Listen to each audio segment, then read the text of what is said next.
আসসালামু আলাইকুম। চলে আসলাম নতুন আরেকটা মিষ্টি রেসিপি নিয়ে। আজকে তৈরি করে দেখাবো গুঁড়ো দুধের রসমালাই। কম বেশি কিন্তু অনেকেই এই রসমালাই পছন্দ করেন, কিন্তু অনেক খরচের জন্য আর অনেক কষ্টের জন্য কিন্তু এই রেসিপিটা অনেকেই তৈরি করতে চান না। আজকে আমি আপনাদের সাথে শেয়ার করব এই মিষ্টির রেসিপি, যেটা আপনারা তৈরি করতে পারবেন খুবই অল্প সময়ে এবং হাতের কাছে থাকা গুঁড়ো দুধ দিয়ে। এখানে নিয়ে নিলাম আমি 3টা গুঁড়ো দুধের প্যাকেট, আর এই প্যাকেটের দাম মাত্র 10 টাকা। এটা আপনারা ছোটো বড়ো সকল দোকানে পেয়ে যাবেন। এটার পরিবর্তে আপনারা চাইলে কিন্তু আপনাদের বাসায় থাকা গুঁড়ো দুধ দিয়েও তৈরি করতে পারেন। তো প্যাকেটগুলো খুলে এবার আমি গুঁড়ো দুধগুলো ঢেলে নিচ্ছি। আবারও বলছি, খুবই কিন্তু ইজি, আপনারা দেখলেই বুঝতে পারবেন। এখানে আমার হাফ কাপ দুধ হয়েছে। আপনারা কিন্তু মেহমান আসলে কিন্তু চটপট এই মিষ্টিটা তৈরি করতে পারবেন। হাফ কাপের সাথে আমি দিয়ে দিব হাফ চা চামচ বেকিং পাউডার, আর দিয়ে দিব 1 টেবিল চামচ ঘি। এবার আলতো হাতে কিন্তু এটাকে মেশাতে হবে, খুব জোরে এটাকে মিক্স করা যাবে না। একটা ডিম নিয়ে নিচ্ছি, ডিমটা খুব ভালো করে ফাটিয়ে দিব। একটা কথা বলি, ওখানে কিন্তু দুধের পরিমাণ বাড়ার সাথে সাথে ঘি এবং বেকিং পাউডারের পরিমাণ বেড়ে যাবে। ডিমটা ফাটিয়ে নেওয়ার পর এবার আস্তে আস্তে ডিমটাকে দিয়ে দিব। ডিমটা কিন্তু একদম পুরোটাই ঢেলে দেওয়া যাবে না, কারণ এখানে কিন্তু আমাদের পুরোটা ডিম লাগবে না। আমরা অল্প অল্প দিব আর আস্তে আস্তে মাখিয়ে নিব। এক সময় কিন্তু আপনারা নিজেরাই বুঝবেন কতটুকু ডিম এর মধ্যে আমরা অ্যাড করব। তো আমার ডিম অ্যাড করা হয়ে গেল, আমি একটা খুব সুন্দর খামির তৈরি করে ফেলেছি, আপনারা দেখতেই পাচ্ছেন। ব্যাস, আমার কিন্তু রেডি হয়ে গেল। এবার আমি রসমালাইগুলো তৈরি করতে চলে যাব।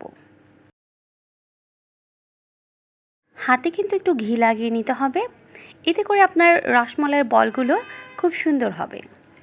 এবার একটু একটু করে নিব আর সেটাকে হাতের তালুর মধ্যে রেখে এভাবেই শেপ দিয়ে দিব। এভাবে করে আমি প্রত্যেকটা রসমালাইয়ের শেপটা দিয়ে দিব।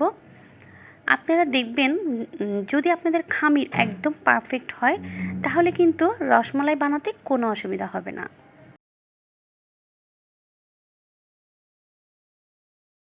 আমি আরেকটু করে খামির নিয়েছি আর একভাবে দেখিয়ে দিচ্ছি। আপনারা প্লেটের মধ্যেও কিন্তু এইভাবে গোল করে রসমালাই বানাতে পারেন। আবারও বলবো, যদি আপনাদের খামির ঠিক হয় তাহলে রসমালাই বানাতে পারবেন। দেখুন, আমার সবগুলা রসমালাই তৈরি হয়ে গেছে, আমার এতটুকুই হয়েছে। এবার আমি রসমালাইয়ের জন্য রসটা তৈরি করে নেব। এখানে আমি 2 কাপ পানি নিয়ে নিয়েছি আর এখানে দিয়ে দিয়েছি হাফ কাপ দুধ। এবার ততক্ষণ পর্যন্ত নেড়ে নেড়ে এটাকে গুলিয়ে নেব, যতক্ষণ না এর দানা দানাগুলো পানির সাথে মিশে যায়।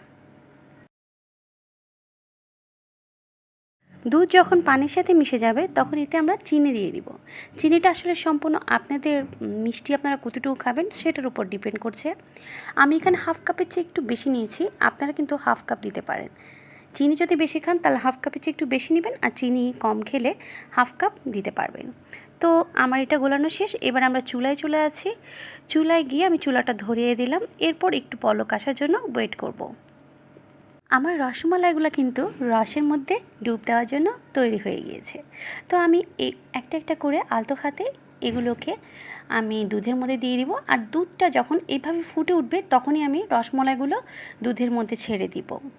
তো আপনারা দেখতেই পাচ্ছেন আমি কিভাবে দিচ্ছি। এভাবে করে আমি সবগুলো রসমালাই দিয়ে দিচ্ছি।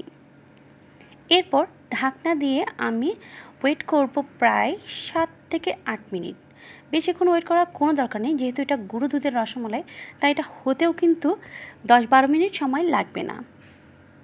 আমার রসমালাইগুলো কিন্তু প্রায় রেডি হয়ে গেছে। আমরা এখন ঢাকনা খুলে দেখব যেটা কেমন হয়েছে। ঢাকনা খোলার পর দেখা যাচ্ছে যে মোটামুটি আমার রসমালাইগুলো যেরকম সাইজ ছিল সেটার থেকেই সামান্য একটু ফুলেছে। এখানে একটা ছোট্ট কথা বলি, এটা কিন্তু বেশি ফুলবে না, মোটামুটি ফুলবে। তো আমি একটা নিয়ে কেটে দেখাচ্ছি যে এটা কেমন হয়েছে। আলহামদুলিল্লাহ, আমার রসমালাইটা কিন্তু একদম পারফেক্ট হয়েছে। ভেতরটা কিন্তু একদম ঠিকভাবে হয়েছে আর একটু নরমও হয়েছে। তো দর্শক, কেমন লেগেছে অবশ্যই জানাবেন। এতক্ষণ সাথে থাকার জন্য ধন্যবাদ। ভিডিওটি যদি ভালো লেগে থাকে লাইক, কমেন্ট, শেয়ার অবশ্যই করবেন। আর আমার চ্যানেলটি সাবস্ক্রাইব করতে কিন্তু ভুলবেন না। সাথে পাশে থাকা বেল বাটনটিও ক্লিক করে দিবেন। আজকের মতো এখানেই বিদায় নিচ্ছি, ফিরে আসবো নতুন একটি রেসিপি নিয়ে। আল্লাহ হাফেজ।